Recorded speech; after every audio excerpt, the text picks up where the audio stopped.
दोस्तों, इस वीडियो में हम वेदांत पुस्तक से एक संवाद पढ़ने वाले हैं और संवाद का विषय रहेगा चेतना के चार तल। अगर आपको वेदांत पुस्तक पर बाकी वीडियोस देखनी है तो आप प्लेलिस्ट में जाकर के देख सकते हैं या फिर वीडियो के डिस्क्रिप्शन में लिंक है, वहाँ से भी देख सकते हैं। प्रश्नकर्ता: जागृत, स्वपन, सुषुप्ति और तुरीय, ये चार अवस्थाएं क्या है?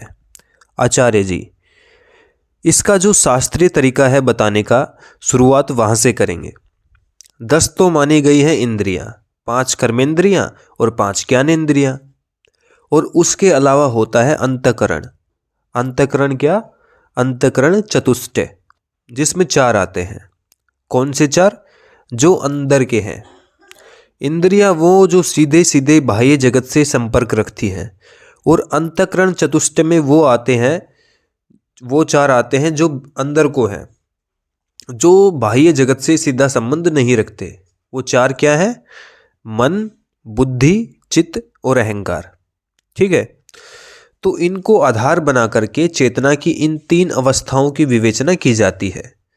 जागृत अवस्था वो है चेतना की जिसमें ये 14 के 14 सक्रिय हैं, वो अवस्था मानी गई है जागृति। 14 सक्रिय हैं, माने आंखें कुछ बाहर को देख रही हैं, फिर वो बाहर से भीतर को कुछ ला रही हैं। जो भीतर आ रहा है वो स्मृति के द्वारा एक नाम पा रहा है। चित्त उसको पुराने अनुभव से जोड़ करके देख रहा है। अहंकार उसके साथ कुछ संबंध बना रहा है, और मन उसका उपयोग करके विचार और कल्पनाएं कर रहा है। 14 सक्रिय हैं, तो ये है जागृत अवस्था।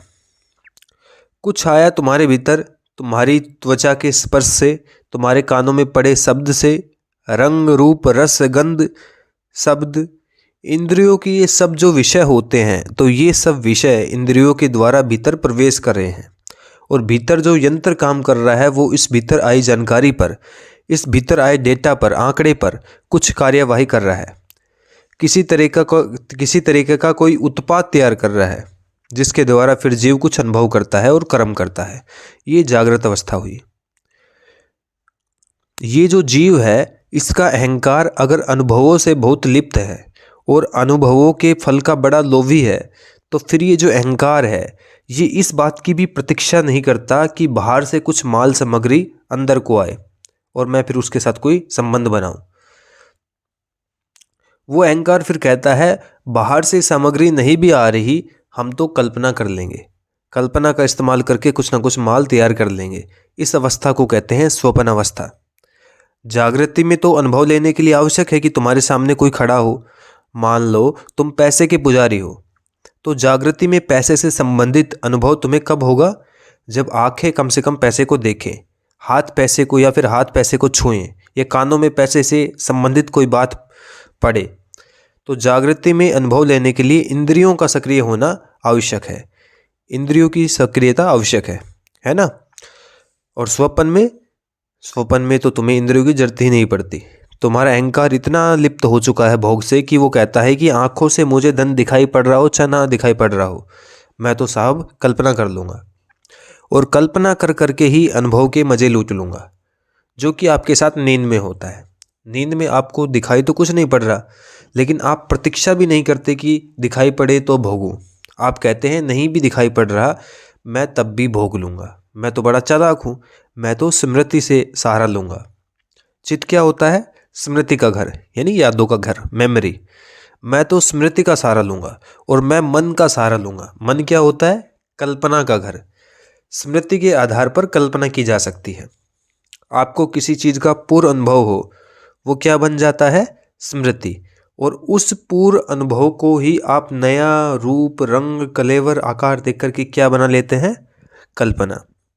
ये स्वप्न अवस्था है, जिसमें आप चित्त में संग्रहित सामग्री का इस्तेमाल करके अपने आप को सुख देने वाली या किसी तरह के अनुभव देने वाली कल्पनाओं का निर्माण कर लेते हैं। उन कल्पनाओं को ही कहा जाता है स्वप्न। समझ में आ रही है बात? तो आप जो स्वप्न ले रहे हैं वो वास्तव में आपकी अनुभव लोलुपता के प्रदर्शक हैं। हम अनुभव के ऐसे भूखे हैं कि दिन के जगते हुए 16 घंटे में हमें जो अनुभव हुए होते हैं वो पूरे नहीं पड़ते। हम कहते हैं अभी और अनुभव चाहिए। वो अनुभव कुछ भी हो सकते हैं। जरूरी नहीं कि वो सीधे सीधे प्रत्यक्ष तौर पर सुख के ही अनुभव हों। लोग सपनों में डरते भी हैं। लोगों को सपने में ये भी दिखाई दे जाता है कि उनकी मौत हो गई या कोई और नुकसान हो गया या वो किसी इमारत से नीचे गिर पड़े। लेकिन आपको भले ही सपनों में डर का अनुभव हो रहा हो, अनुभव तो हो रहा है ना। तो सपने लेना यही दिखाता है कि आप में अनुभव लोलुपता भूत है, आप अनुभव के भूखे हो। आपके भीतर जो अनुभोक्ता बैठा हुआ है, अनुभोक्ता माने जो अनुभव करता है, अहम, वो मानकर ही नहीं दे रहा। वो कह रहा है अभी और चाहिए, मुझे अनुभव कराओ, एक्सपीरियंस। देखा है ना, लोग पागल रहते हैं। कोई पूछता है कि जीवन किस लिए है, तो कहते हैं जीवन तो अनुभव लेने के लिए है। अभी मुझे 5-7 और तरीके के अनुभव लेने हैं।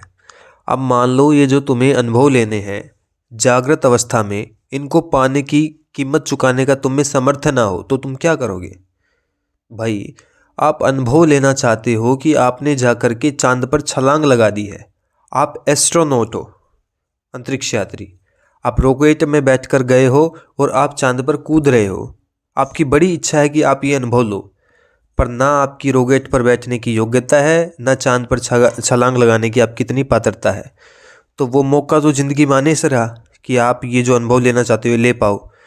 तो फिर आप एक चतुर तरीका निकालते हो। क्या? सपना लेना। अनुभव ही तो लेना था। लंबा चौड़ा पैसा खर्च करके और मेहनत करके कौन अनुभव ले? आंखें बंद करो, सो जाओ और आला लाला चांद पर पहुंच गए लाला। तो सपने एक तरह की चतुराई है। उसको चतुराई भी कह सकते हो और विवस्था भी कह सकते हो और नादानी और अज्ञान भी कह सकते हो, जो कहना चाहो। अब आते हैं तीसरी अवस्था पर, जिसको क्या बोलते हैं? सुसुप्ति।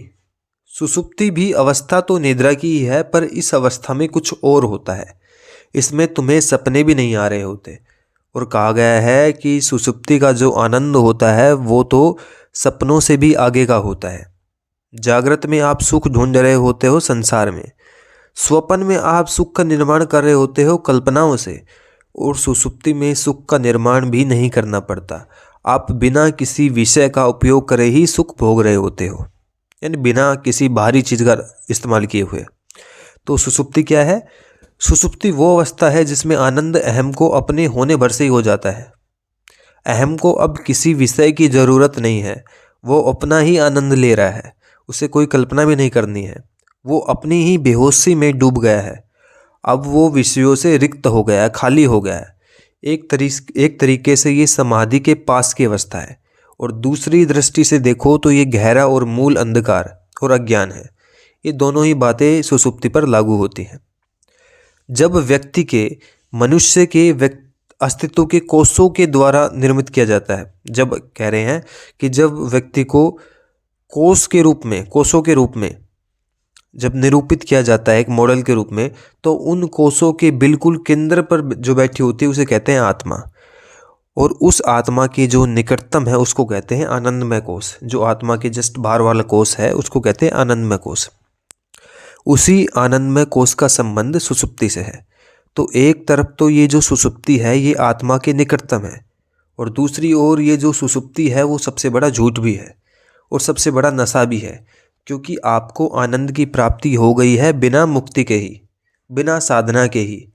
ये आनंद तो है पर झूठा आनंद है। झूठा इसलिए है क्योंकि इसमें नित्यता नहीं है, ये लगातार नहीं रहने वाला, ये टूटेगा। ये आपको थोड़ी देर के लिए सब दुखों से तो मुक्त कर देता है, पर अभी कोई आएगा, आप सो रहे हो, गाल पर चपत लगाएगा, या हो सकता है बस जोर से आपका नाम भर ले और ये आनंद छूमंतर हो जाना है। तो आनंद मिला तो, पर बड़ा अनित्य था, बड़ा झूठा था। कुछ इस आनंद ने बताया तो, कुछ इशारा तो किया, पर चला नहीं, टिका नहीं। और जो अनंत न हो उसको सच्चा कैसे माने? माने जो लगातार ना हो, जो आया ही इसलिए हो कि छोड़कर चला जाएगा, उसका भरोसा क्या करें? दूसरी ओर वो छोड़कर भले चला जाए पर थोड़ी देर के लिए ही सही, स्वाद तो देगा। ये तो बता गया कि रोजमर्रा के, जागृति के और स्वप्न के सुख दुख और तनाव के आगे गहरी राहत की भी कोई अवस्था की संभावना है। तो सुसुप्ति में आपको जो गहरे आनंद का अनुभव होता है, और अनुभव तो होता ही है। गहरी नींद लेकर के आप उठते हो तो कहते ही हो ना कि बड़ी गहरी नींद आई, आहा बिल्कुल ताज़ा अनुभव हो रहा है, मज़ा आ गया, कहते हो कि नहीं? तो सुसुप्ति में आपको जो गहरे आनंद का अनुभव होता है वो आपके लिए अच्छा भी हो सकता है, बुरा भी हो सकता है। अच्छा ऐसे है कि उसने आपको बता दिया कि तनाव ज़रूरी नहीं है, उसने आपको तरोताज़ा कर दिया। वो आपको बता गया कि आप जैसे दिन भर जीते हो वो फिजूल है, व्यर्थ है, और संभव है एक सहज और तनाव मुक्त जीवन जीना। अगर आप इस इशारे का सदुपयोग कर ले तो सुसुप्ति बड़े सौभाग्य की चीज़ है, आपको सहारा देने आई है, इशारा देने आई है। और अगर आप सुसुप्ति का उपयोग सिर्फ इसलिए कर रहे हैं कि आपको एक तात्कालिक राहत मिल जाए, 2-3 घंटे आपको गहरी नींद मिल जाए, 8 घंटे सोए, उसमें से सुसुप्ति के बस 2 या 3 घंटे होते हैं। सुसुप्ति माने गहरी नींद, जिसमें सपने नहीं आते। वो 2-3 घंटे में आपको गहरी नींद मिल जाए ताकि आप पुनः ताजे होकर के अपने पुराने ही ढर्रों में लौट जाएं। यानी आप जिंदगी तो वही घिसी-पिटी जीते रहें, लेकिन आप बस थोड़ा तनाव से मुक्त होने के लिए आप सुसुप्ति में जाते रहें, गहरी नींद लेते रहें। तो सुसुप्ति फिर आपके लिए बड़े दुर्भाग्य की बात है, क्योंकि सुसुप्ति आपको तरोताज़ा तो कर रही है, पर सिर्फ इसलिए ताकि आप अपने पुराने बंधनों में बने रह जाएं। फिर आप क्या है कि मुक्ति की ओर नहीं बढ़ते, आप बंधनों में रहते रहते मज़ा लेना चाहते हैं। तो सुसुप्ति चेतना की एक बड़ी विशिष्ट अवस्था है। बात आ रही है समझ में? फिर सुसुप्ति के आगे जो होता है उसे चेतना की अवस्था नहीं मानते, वो चेतना का आधार कहलाता है, फाउंडेशन, उसे आत्मा कहते हैं।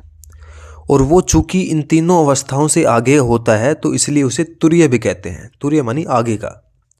चूंकि वो चेतना की कोई अवस्था ही नहीं होती, बल्कि अवस्थाओं के प्रति निरपेक्षता होती है, अवस्थाओं के प्रति एक तरह की अरुचि होती है, तो उसको कहते हैं साक्षी। तुरीय ही आत्मा है, तुरीय ही साक्षी है। द फोर्थ, चौथा, तुरीय, 3 से आगे चौथा। चौथा भी इसलिए कहना पड़ रहा है कि 3 से आगे है, नहीं तो बस ये कहना काफ़ी होता है कि 3 से आगे है। असल में जब चौथा बोल दिया तो ऐसा लगता है जैसे 3 अवस्थाएं हैं, तो ऐसे ही कोई चौथी अवस्था भी होती होगी। ये बात समझ में आ रही है? तुरीय चेतना की कोई अवस्था होती नहीं है, तुरीय विशुद्ध चेतना मात्र है, वो चेतना का आधार है, वो इन 3 अवस्थाओं से आगे की है, वो कोई अपने आप में अवस्था नहीं है, वो आधार है।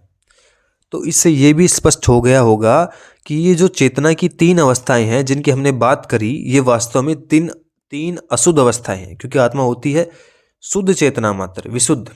तो ये 3 क्या हो गई? अशुद्धियाँ हो गई चेतना में, जागृत, स्वप्न और सुषुप्ति। ये चेतना की 3 अशुद्धताओं के नाम हैं। ये चेतना में 3 तरह के विकारों और विकृतियों के नाम हैं। जब चेतना बिल्कुल स्वच्छ और शुद्ध हो जाती है, विशुद्ध चैतन्य मात्र हो जाती है, तो वो तुरीय कहलाती है, या आत्मा कहलाती है, साक्षी कहलाती है। अब उसमें कोई अवस्था नहीं है, अब वो अवस्थातीत हो गई, अवस्था से आगे चली गई। इसी को ऐसे भी कह सकते हैं, कह सकते हो कि तुरीय चेतनातीत है, चेतना के आगे का है। एक तरफ तो ये भी कह रहे हो कि विशुद्ध चेतना है, और दूसरी दृष्टि से ये भी कह सकते हो कि चेतना से आगे है। जब कहते हो कि चेतना से आगे है तो वास्तव में तुम कह रहे हो चेतना की अशुद्धियों से आगे है, माने शुद्ध है। स्पष्ट है? चेतना की 3 अवस्थाएं और तुरीय। ठीक है दोस्तों, कुल मिला के इसमें यह बताया गया है कि 3 अवस्थाएं होती हैं, जागृति की, स्वप्न की और सुषुप्ति की, जिसका हमें तीनों का ही पता है। जागृति में जब हम जाग रहे होते हैं तो हमारी इंद्रियां, जो आँख, नाक, कान है, ये भी होते हैं और मन भी काम कर रहा होता है, ये जागृत अवस्था है। उसके बाद स्वप्न अवस्था आती है। स्वप्न में बताया गया है कि जितना ज़्यादा अनुभव लोलुप होता है, जिसको जितना ज़्यादा अनुभव चाहिए होते हैं, उसको उतने ज़्यादा स्वप्न आते हैं। तो स्वप्न में आप केवल आपकी स्मृति और आपकी कल्पना सक्रिय रहती है, यानी आपकी आँख, नाक, कान ये तो सब बंद हो जाते हैं, मतलब कि एक तरीके से वैसे सक्रिय नहीं रहते। आपने आंख बंद कर ली है, आप कान से कुछ सुन भी नहीं रहे हैं, लेकिन आपके भीतरी जो जानकारी पड़ी है वो काम कर रही होती है, तो आपकी कल्पना सक्रिय रहती है, तो वो हो गई स्वप्न अवस्था। उसके बाद फिर ऐसा होता है कि आपका ना तो अंतःकरण चतुष्टय सक्रिय रहता है, मन वगैरह, कल्पना वगैरह, और ना इंद्रियां, तो वो फिर गहरी नींद हो जाती है जिसमें सपने भी नहीं आते, वो होती है सुषुप्ति की। और एक ये तीनों बताई हैं, ये तीनों अवस्थाएं बंधन की है, और इनसे आगे है मुक्ति। तो मुक्ति के बारे में ऐसा कुछ नहीं बताया, बस ऐसे कहा गया है कि इनसे आगे का है, यानी बंधन है, बंधन से हट गए, बंधन है, हमारे तथ्य क्या है कि बंधन है, और बंधन हट गए तो फिर जो होता है वो मुक्ति होती है। उसके बारे में ज़्यादा कल्पना करने की कोई ज़रूरत नहीं है। ठीक है, धन्यवाद।